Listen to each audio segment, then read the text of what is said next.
help accelerate a diplomatic resolution.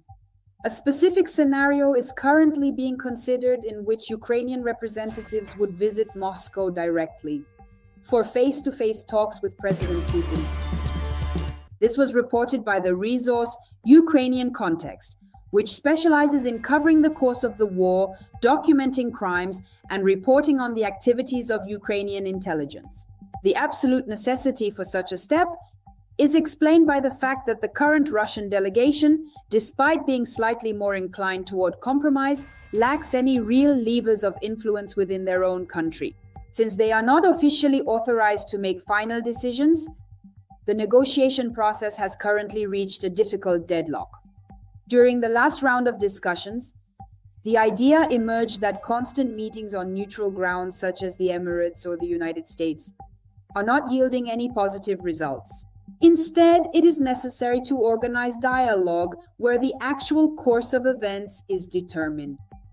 Jared Kushner, who served as Donald Trump's son-in-law and former senior advisor to the White House, along with Stephen Witkoff, the U.S. special envoy and one of Trump's closest personal friends, are ready to act as a kind of guarantors of security. It is expected that their plane will land in Warsaw, pick up representatives from the Ukrainian side, and deliver them to Vnukovo Airport. In this format, direct consultations with the head of the Kremlin are scheduled to take place. However, the critical issue remains the presence of the head of the presidential office, Kirilo Budanov, in the delegation. The situation is further complicated by the fact that the Russian side back in December 2023 declared him wanted and issued an arrest warrant in absentia. The Investigative Committee of Russia has also officially brought charges in absentia against representatives of Ukraine's top military leadership, including Kirilo Budanov himself, for their alleged involvement in drone attacks targeting civilian infrastructure sites within Russia.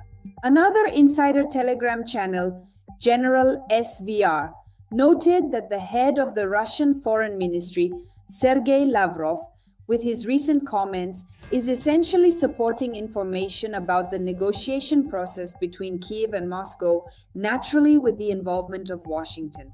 According to the channel, the goal of these contacts is to finalize peace agreements and end the hostilities.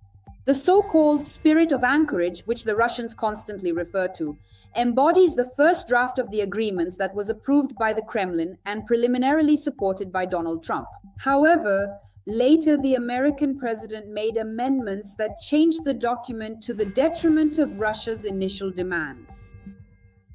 Sergei Lavrov's current reflections on this matter carry no real weight, as he is deprived of the ability to influence the final outcome. The situation for Russia is critical. The lack of a swift peace is pushing the country toward a large-scale economic crisis.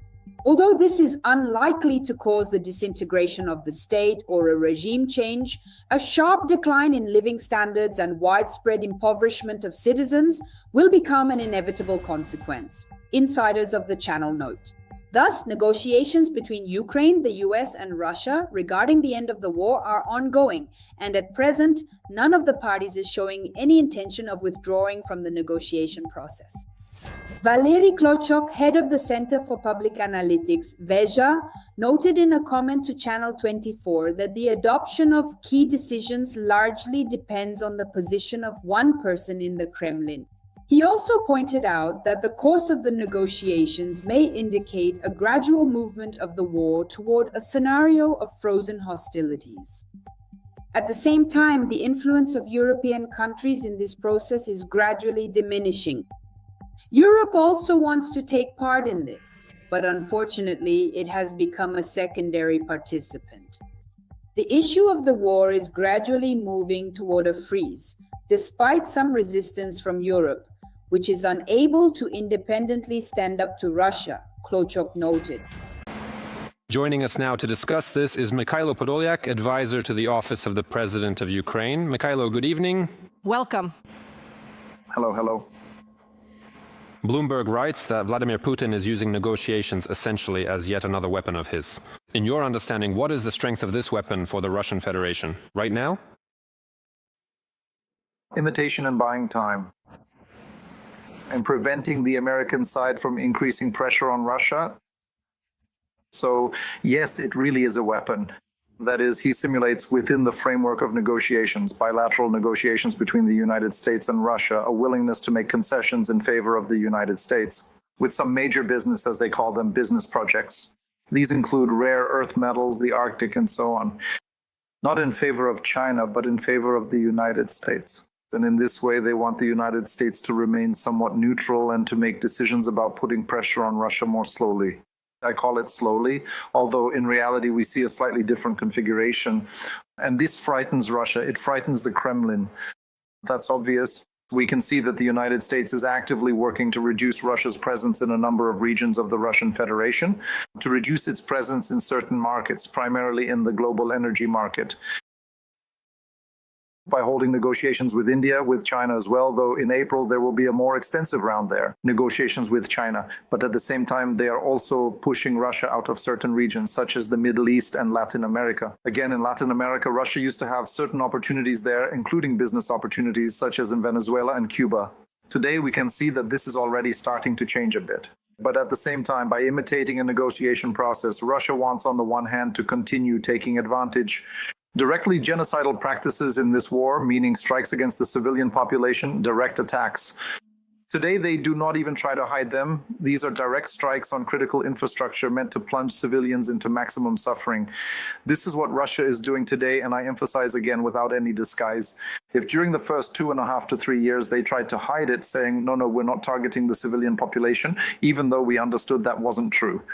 But meanwhile, everyone pretended that they were only vaguely aware of something going on. But today, on the contrary, Russia is striking the civilian population as demonstratively as possible. And now it wants the imitation of a negotiation process to allow it to continue doing so. When countries took, well, first and foremost, countries like the United States took a soft diplomatic stance toward Russia, unfortunately, we can see this with our own eyes. But on the other hand, I want to emphasize again, the United States has its own objectives. And these objectives definitely do not align with what Putin wants. That is, for the United States, it is important to reshape the global landscape in such a way that Russia's influence is minimized and Russia's assistance to other countries, for example, China, is also minimized.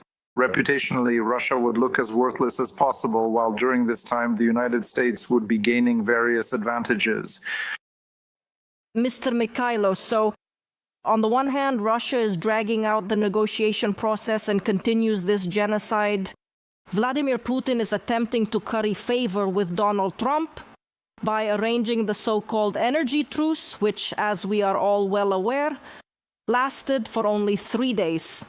At the same time, the Russians are trying to disrupt the negotiation process.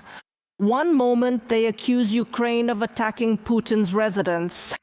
Then they accuse us of attempting to assassinate a Russian general. So what's the logic here? The logic is the one described in books about the KGB from the 1960s and 70s. In other words, they think we still live in that era, that there's no online access today, no way to use satellites to see whether something was set up there or not.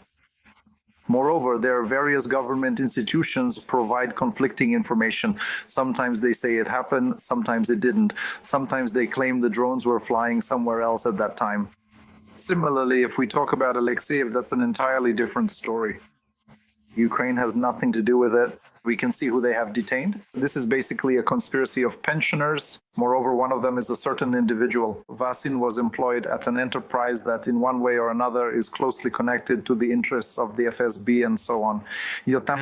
We know that Alexeyev has a range of certain capabilities there regarding control over so-called private military companies, not just Wagner, exist, and there are obviously some internal conflicts going on.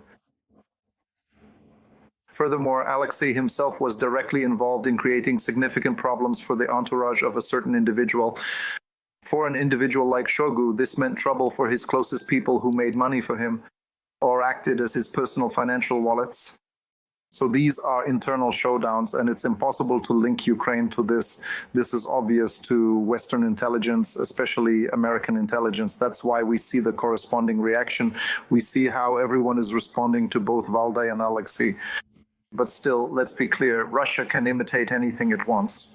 I just want us to put the emphasis in the right place. Look, Ukraine must take part in the negotiation process.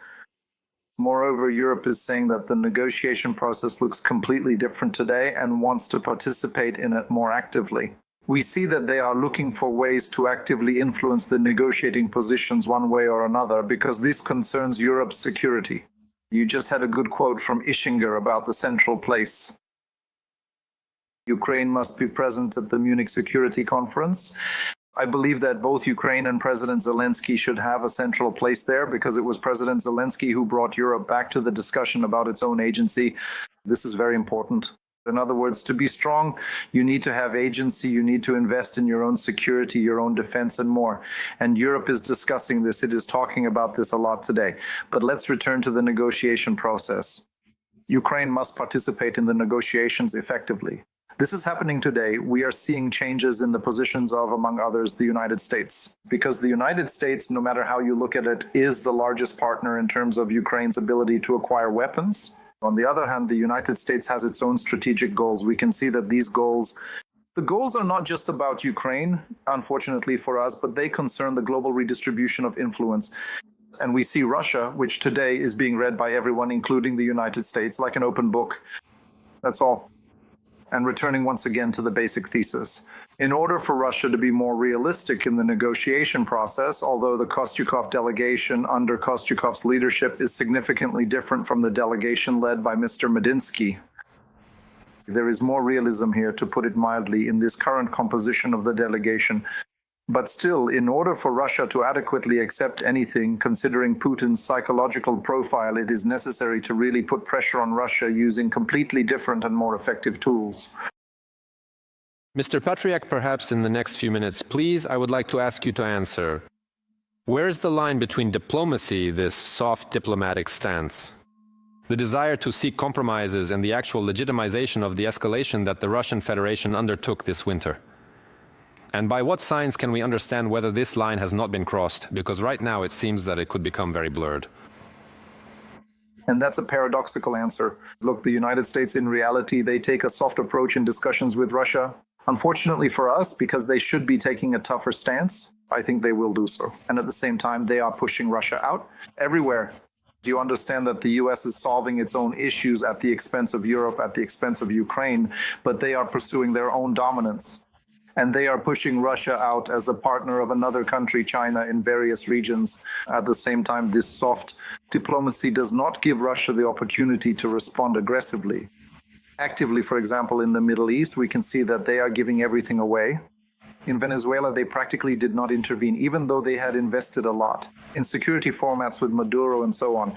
So the United States is solving its own global issues. But still, I want to emphasize, from the perspective of the negotiation process, the United States is selling unity. The US is ready to act as a guarantor of security and is prepared to exert economic pressure.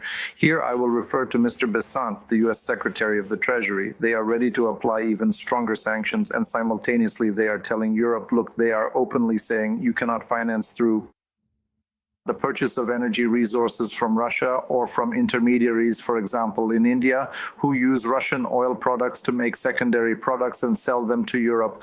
You can't finance the war. In other words, he is directly saying that Europe needs to be tougher, both regarding sanctions and the Russian tanker fleet, and so on. So it's not really about drawing a line here. Unfortunately, it's about a cynical global political world. And Ukraine, by the way, still does have an opportunity to work with our partners in order to gain certain benefits from this. Thank you, Mikhailo Podolyak, Ukrainian presidential advisor.